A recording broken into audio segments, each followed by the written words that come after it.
ہم نعرے تو بہت لگا لیتے ہیں، غلامی کا دم بھرتے ہیں، آقا کے جلوس میں چلتے ہیں، جا رہے جلوس لے کر کے، جھنڈی بھی ہاتھ میں ہے، ساری چیزیں بل جیب پر لگے ہوئے ہیں، امامے پر نالین شریف اس کا نقشہ لگا ہوا، الحمدللہ عطر خوشبو ساری چیزیں، مگر جیسے ہی گلی میں گئے دیکھا چھت پہ عورتیں کھڑی ہیں، وہیں شرارت سوجنے لگتی ہے، وہیں پہ زیادہ کودنے لگتے ہیں، کتنے نوجوانوں کی آواز ہی وہیں نکلتی ہے، چیخ چیخ کے چلا چلا کر کے نعرے وہی لگائیں گے۔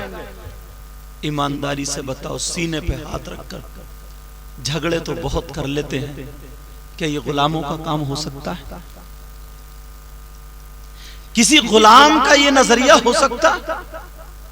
کتنے لوگ آپ نے دیکھے ہوں گے، کتنے لوگ اگر چھتوں پہ دیکھا مستورات ہیں خواتین کہ دیکھیں غلاموں کا جلوس کیسے جا رہا ہے، بعض جگہ تو اتنی بدنظمی ہوتی ہے، اتنی بدتمیزی ہوتی ہے کہ جیب میں ٹافی چاکلیٹ وغیرہ وغیرہ رکھ کے لے جاتے، پھینکا پھانکی شروع کرتے۔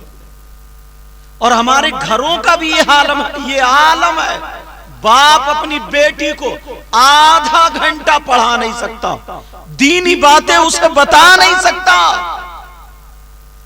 وہ بھی ٹھٹے مار رہی ہیں، ہنسی مذاق چھتوں پہ، وہ بھی اوپر سے شیرینی پھینکی جا رہی ہے۔ ایسے حالات، یا اور چلو کچھ لوگوں کے ذہن میں یہ شرارت آ جاتی ہے خون میں، جیسے ہی نکلے اگر غیر مسلموں کا محلہ ہے، اس انداز میں اس طریقے کے نعرے لگاتے ہیں کہ یہ غلام نبی کا نعرہ نہیں ہے بلکہ جھگڑالو کا نعرہ ہے۔ او بیٹا، او بچوں، یہ غلام رسول کا نعرہ نہیں، ایسا لگتا ہے جیسے ماچس کی بتی کسی بھس وغیرہ پرال وغیرہ میں آگ لگانے کے لیے لگا رہا ہے، یہ تو چلا گیا، اب رات کو صبح کو جلوس نکلے گا، آج ہی رات کو کچھ لوگ وہی جو غلام نبی کہلانے والے تھے، جو یہ کہتے تھے دیکھو میرے نبی کی شان، بچہ بچہ ہے پرواہ، موٹر سائیکل لے کر کے نکلیں گے، 3 4 5 ٹنگتے ہوئے چلے جائیں گے، کسی کی کار کا شیشہ توڑ دیا، کسی کی موٹر سائیکل گرا دی، کسی کا رکشہ کھڑا آگے کو ڈھکیل دیا۔ یہ غلام نبی کا کام ہو سکتا ہے؟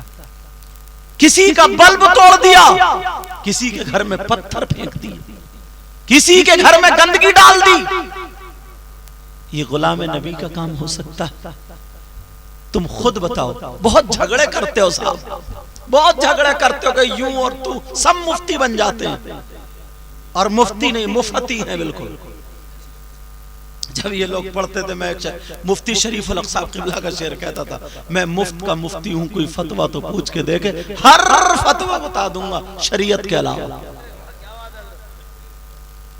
جھگڑے کرنے پہ آ جائیں گے، جھگڑے۔ نبی نے فرمایا تھا کہ ایک وقت وہ آئے گا، ایک دور وہ آئے گا کہ ایمان بچانا اتنا مشکل ہوگا، اتنا مشکل جیسے آگ کا انگارہ ہاتھ پہ رکھنا مشکل ہوتا۔ صبح کو گھر سے نکلو، کوئی خبر نہیں ہے، شام کو آؤ تو اس کے پاس ایمان ہے کہ نہیں۔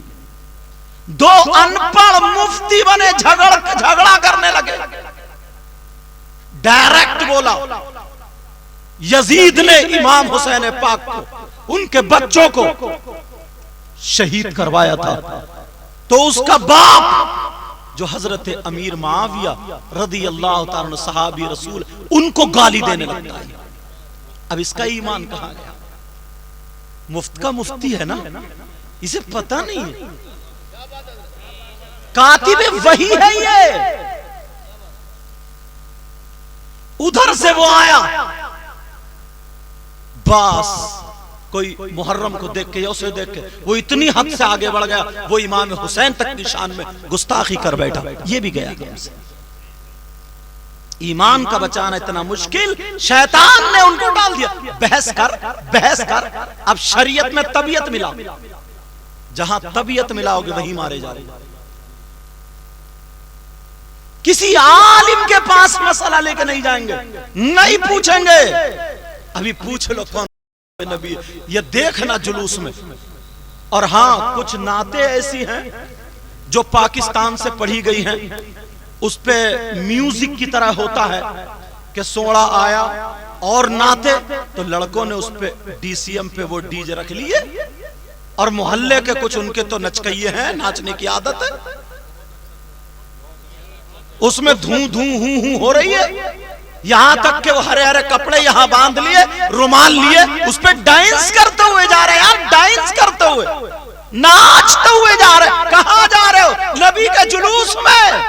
تھوڑی شرم آنی چاہیے, تھوڑی شرم کرو, تھوڑی شرم کرو. کہاں ہیں ہم؟ تمہیں یہ پتہ نہیں ہے, تمہیں یہ پتہ نہیں ہے. اللہ تبارک و تعالی نے فرمایا یا ایھا الذین آمنوا, جو فرمایا تھا یا ایھا الذین آمنوا لا ترفعوا اصواتکم فوق صوت النبی ولا تجہروا له بالقول کجہر بعضکم لبعض ان تہبط اعمالکم وانتم لا تشعرون. ان لوگوں سے کہا جن کے پاس اچھے اعمال تھے, ایمان والوں سے کہا اگر نبی کی بارگاہ میں نا آواز بھی بلند کرو گے, نبی کی آواز پہ اپنی آواز بلند کرو گے, تب بھی مارے جاؤ گے. میں نے ایک ہی میں ترجمہ کر دیا, اگر بلند کرو گے تو تمہارے اعمال ختم ہو جائیں گے اور تمہیں پتہ تک نہیں چلے گا. بے شک بے شک. تم دوسرے کی بہن بیٹیوں کو طرف اشارہ کر رہے ہو, چھتوں پہ کو ٹافی پھینک رہا ہے, وہیں پہ زیادہ ناچ اور کود اور وہیں پہ نعرے لگ رہے ہیں جہاں پہ جھگڑا اور فساد کا بالکل مکمل امکان ہے. آقا کو, اللہ نبی کی شان تو دیکھو یار, زندگی تو دیکھو آقا کی. آقا پر لوگوں نے پتھر برسائے تھے, اتنا پاور تھا, اتنا پاور تھا. آقا کہہ دیتے زمین سے پھٹ جا, ان سب کو زندہ نگل لے, تو نگل لیتی. بے شک بے شک, حق. یہ پاور تھا اتنا, یہاں تک کہ بہت زیادہ نڈھال ہو گئے, خون نکلتے نکلتے نکل. تاریخ پڑھو, تاریخ ابن ہشام جیسی یا ابن خلدون جیسی کتابیں پڑھو گے تو جوتی یوں میں خون آ گیا تھا. بیٹھے بیٹھے ایک باغ میں جا کر کے بیٹھے, فرشتہ حاضر ہوا تھا, آقا اگر اجازت ہو تو دونوں پہاڑ اٹھا کے انہیں کچل کے رکھ دوں. آقا نے اس وقت کیا کہا تھا؟ انا رحمت للعالمین. سبحان اللہ سبحان اللہ, واہ سبحان کیا کہا اللہ. تھا اس وقت؟ تمہاری بولی کیوں بدل گئی آج؟ تم تو نبی کے غلام ہو نا, تمہارا کلچر ماحول کیوں بدل گیا؟ تم تو نبی کے غلام ہو نا. ارے یار سارے حالات ہمارے